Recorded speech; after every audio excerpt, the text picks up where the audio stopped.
Pasang surut. Segera setelah itu, pedang pembunuh naga diayunkan, dan cahaya pedang melonjak ke langit, dan kemudian memblokir binatang yang berkerumun. Dengan pemikiran di benak Chen Ping, beberapa klon langsung masuk ke dalam formasi. Benar saja, seperti yang dipikirkan Chen Ping, klon tidak dapat dibatasi dalam formasi ini. Ouyang Zhenhua dan yang lainnya terkejut ketika mereka melihat beberapa Chen Ping tiba-tiba muncul, masing-masing memancarkan aura yang menakutkan. Namun, mereka tidak punya waktu untuk terkejut saat ini, jadi mereka tidak punya pilihan selain melarikan diri dengan putus asa. Dengan pengawasan Chen Ping, semua biksu yang tersisa berlari keluar dari formasi tanpa bahaya apapun. Ketika kekuatan spiritual kembali, semua orang terengah-engah. Beberapa klon Chen Ping juga dikalahkan oleh gelombang monster saat ini. Chen Ping tidak menggunakan seluruh kekuatannya, dia ingin mempertahankan kekuatannya dan menggunakannya dalam formasi ini. Saya melihat Chen Ping mengangkat tangannya, dan formasi melonjak satu demi satu. Formasi tersebut dipenuhi dengan niat membunuh, seolah-olah mereka akan mencekik semua yang masuk. Chen Ping memegang pedang pembunuh naga, dan tubuhnya ditutupi dengan tubuh emas yang tidak bisa dihancurkan. Naga emas itu meraung dan mengepung Chen Ping. Langit dan bumi terhubung langsung, dan dinding api muncul dari tanah, menghalangi jalan majunya gelombang binatang buas. Binglu dan yang lainnya juga memegang pedang es, dan aura mereka terkondensasi menjadi satu. Saya khawatir ini akan menjadi pertarungan yang sengit. Gelombang monster semakin dekat, dan bau darah pada monster-monster itu bisa tercium dengan jelas. Monster-monster ini meraung dan sepertinya tidak memiliki rasa takut. Ini seperti menjadi gila. Seperti kata pepatah, manusia mati demi kekayaan dan burung mati demi makanan. Monster-monster ini rela mempertaruhkan nyawanya demi batu ekstrim. Setelah pulih, banyak biksu melarikan diri tanpa menoleh ke belakang, tanpa menunjukkan rasa terima kasih sedikit pun kepada Chen Ping. Namun beberapa biksu juga mengeluarkan senjatanya, seolah ingin menahan serangan gelombang binatang ini bersama-sama. Tuan, apa yang harus kita lakukan? Seorang junior dari keluarga Ouyang bertanya, agak bingung. Menghadapi ribuan monster, mereka semua ketakutan dan ingin melarikan diri secepat mungkin. Tapi Ouyang Zhenhua tidak bergerak, dan mereka juga tidak berani bergerak. Ouyang Zhenhua memandang Chen Ping, lalu ke lingkungan sekitar, dan berkata dengan dingin, bersiaplah untuk bertarung. Bertarunglah, jika kita tidak menghadapi monster-monster ini, kita tidak akan bisa melarikan diri bahkan jika kita melarikan diri ke pegunungan. Petik 2. Ouyang Zhenhua dan banyak junior dari keluarga Ouyang juga menunjukkan senjata mereka satu demi satu. Tubuh Chen Ping tergantung di udara, cahaya spiritual yang tak terhitung jumlahnya meledak, dan semua formasi diaktifkan. Dinding api memblokir monster-monster itu, tapi monster-monster itu menyerang tanpa rasa takut. Binglu dan yang lainnya menembakkan serangkaian bila es, memanen nyawa para monster. Bila es di seluruh langit berjatuhan seperti angin dan salju. Banyak biksu juga terbang satu demi satu, melambaikan berbagai senjata di tangan mereka. Sejumlah besar monster-monster berjatuhan berkelompok, tapi monster-monster di belakang masih menyerang ke depan. Monster-monster ini juga tampaknya dibatasi oleh formasi. Mereka tidak dapat melakukan berbagai teknik dan hanya dapat mengandalkan kekuatan kasar untuk bertabrakan. Gelombang monster begitu kuat sehingga dengan cepat menembus beberapa dinding api pertama. Bintang elemen api di tubuh Chen Ping meredup banyak. Dinding api tadi hampir menghabiskan elemen api Chen Ping. Segera setelah itu, langit bersinar dengan cahaya, dan susunan pembunuhan yang diatur oleh Chen Ping diaktifkan. Semua monster yang menyerbu masuk dibunuh satu per satu. Tapi ada terlalu banyak monster. Bahkan jika ada barisan pembunuh, monster-monster yang tidak menginginkan nyawanya masih berkerumun. Pada saat yang sama, keterampilan monster-monster ini pulih, dan masing-masing menghembuskan kabut putih, dan udara dingin yang tak terbatas membentuk dinding kabut putih, berguling ke arah Chen Ping dan yang lainnya. Di bawah kabut dingin ini, barisan pembunuh Chen Ping dengan cepat ditembus. Ketika Chen Ping melihat ini, dia mengayunkan pedang pembunuh naga dengan sekuat tenaga, dan naga emas itu meraung, menyemburkan aliran api dari mulutnya. Monster-monster ditelan oleh api. Di saat yang sama, api bertabrakan dengan kabut dingin, berubah menjadi tetesan air hujan yang tak terhitung jumlahnya dan jatuh. Sambil memegang pedang pembunuh naga, Chen Ping tiba-tiba melambaikan telapak tangannya, dan awan petir berkumpul di langit, membuat suara gemuruh. Telapak tangan guntur, telapak tangan besar perlahan terbentuk, dan kilat menjalar melalui telapak tangan, menekan ke bawah dengan kekuatan guntur. Guntur dan kilat menyambar monster-monster itu satu demi satu, seketika membuat mereka menghilang menjadi abu. Melihat telapak guntur Chen Ping, banyak biksu juga terkejut. Sekarang setelah mereka semua memulihkan kekuatan spiritual mereka, mereka dapat mengetahui ranah Chen Ping. Dia hanya berada di alam kesengsaraan tingkat ketiga, tetapi kekuatan yang dia tunjukkan sangat mengejutkan. Binglu dan yang lainnya juga berjuang untuk membunuh monster tersebut. Tapi mereka juga berada di garis depan.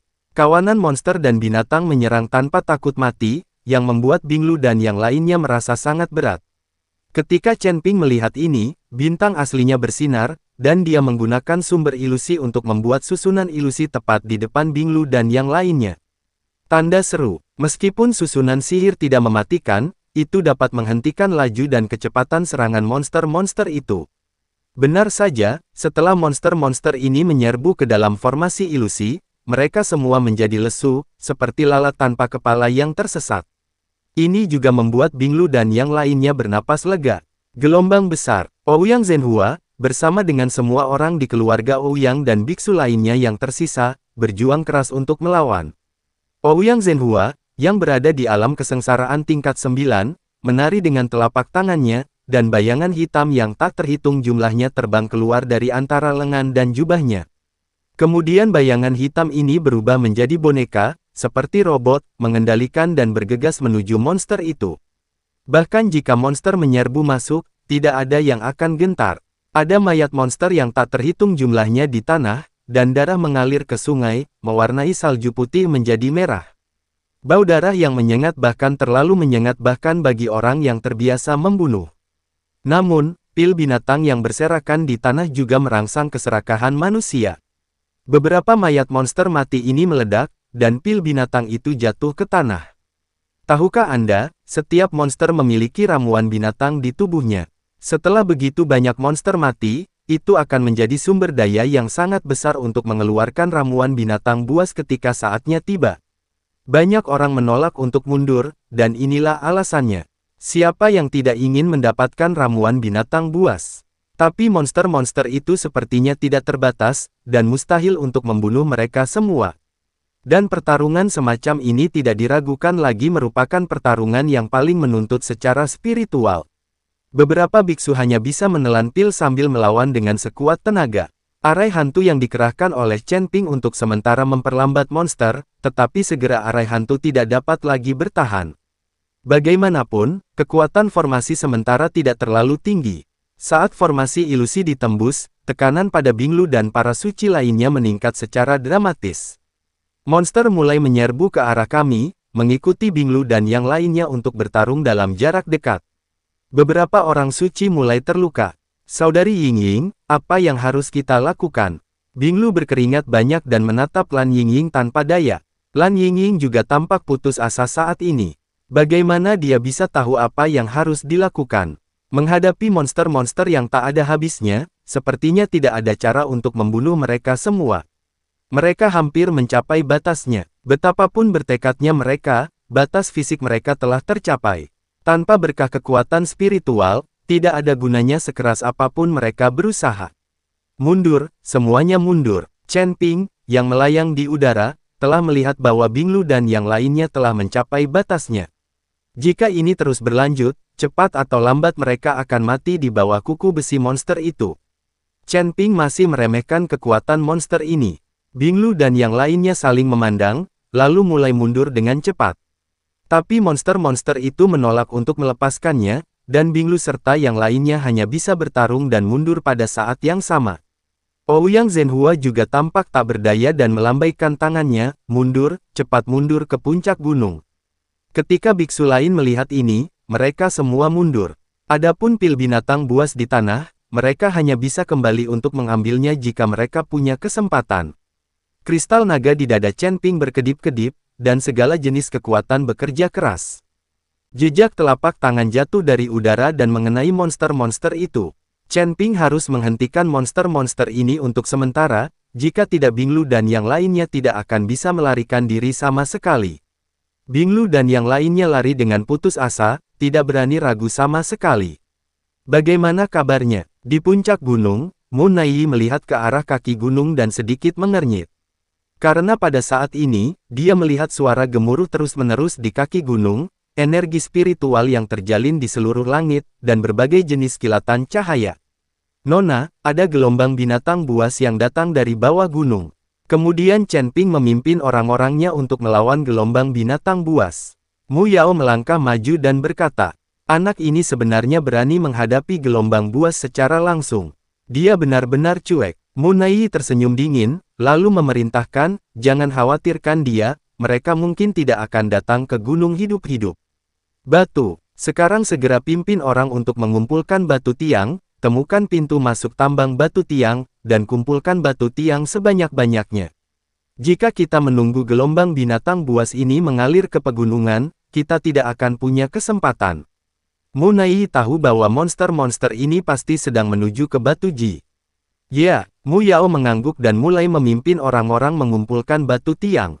Saat ini, Chen Ping masih berjuang untuk membunuh monster itu. Binglu dan yang lainnya sudah menjauhkan diri dari monster di belakang mereka. Ouyang Zhenhua dan yang lainnya juga mundur ke gunung. Monster, saat ini, hanya ada Chen Ping, memegang pedang pembunuh naga, terus-menerus membunuh di antara guntur langit dan bumi. Semua orang menatap Chen Ping dengan tatapan kosong, dengan keterkejutan dan keterkejutan di mata mereka. Satu orang versus semua binatang. Ouyang Zhenhua adalah biksu tingkat 9 di alam kesengsaraan, tapi dia tidak begitu berani. Tetapi saat ini, hanya Chen Ping yang tahu bahwa dia juga ingin mundur, tetapi tertahan oleh gelombang monster dan tidak dapat melarikan diri sama sekali. Chen Ping termasuk dalam kategori banteng, dan dia juga sadar diri. Sama sekali tidak mungkin aku bisa menghentikan gelombang besar ini sendirian. Sekarang Chen Ping terjebak dalam gelombang monster dan ingin berjuang untuk keluar, tetapi monster semakin banyak. Udara dingin yang menutupi langit dan matahari membuat Chen Ping berangsur-angsur menghilang. Jika Chen Ping tidak memiliki roh api terhebat, udara dingin pasti sudah lama membekukan Chen Ping. Ini adalah udara dingin yang dimuntahkan oleh puluhan ribu monster. Tubuh emas yang tidak bisa dihancurkan di tubuh Chen Ping telah hancur total, dan bekas darah muncul di tubuh kuat Chen Ping. Sial, apa kamu harus membiarkan aku mati? Chen Ping terdiam beberapa saat. Saya baru saja diselamatkan dari tempat kacau itu oleh Tuan Xi, dan sekarang saya terjebak dalam gelombang besar lagi. Kali ini, Tuan Xi mungkin tidak akan menyelamatkannya lagi. Tepat ketika Chen Ping sedang memegang pedang pembunuh naga secara mekanis dan berbagai aura di tubuhnya terus melemah. Tanda seru, mengerti. Tiba-tiba cahaya menyala di ring penyimpanan. Binatang kecil yang menelan itu berlari keluar sambil menguap, jelas baru saja bangun. Saat binatang kecil yang menelan itu muncul, monster yang awalnya maniak dan ganas itu tiba-tiba menjadi diam. Monster-monster gelap semuanya melihat ke arah monster yang menelan langit di depan mereka. Tiba-tiba, binatang yang menelan langit itu meraung. Raungan ini secara langsung menyebabkan bumi bergetar dan bebatuan pecah. Gelombang monster mulai mundur di tengah auman besar binatang penelan langit. Kemudian dia berbalik dan lari. Puluhan ribu monster ditakuti oleh auman binatang penelan langit. Anda harus tahu bahwa binatang kecil yang menelan langit ini sangat kecil. Dibandingkan dengan monster yang tingginya beberapa kaki, ia sebesar semut. Tapi binatang kecil yang menelan langit bisa menakuti ribuan monster hanya dengan satu suara. Raungan macam apa ini? Apakah itu Raja Binatang? Mengerikan sekali. Raungan ini saja hampir menghancurkan hatiku. Sudah berakhir. Aku khawatir kita akan dikutuk sekarang. Ketika banyak biksu mendengar auman binatang yang menelan langit, ekspresi mereka berubah drastis. Ouyang Zhenhua dan yang lainnya juga merasakan hati mereka bergetar, dengan ketakutan di mata mereka. Binglu dan yang lainnya berbalik dan melihat ke tempat dingin di kaki gunung, berkeringat untuk Chen Ping.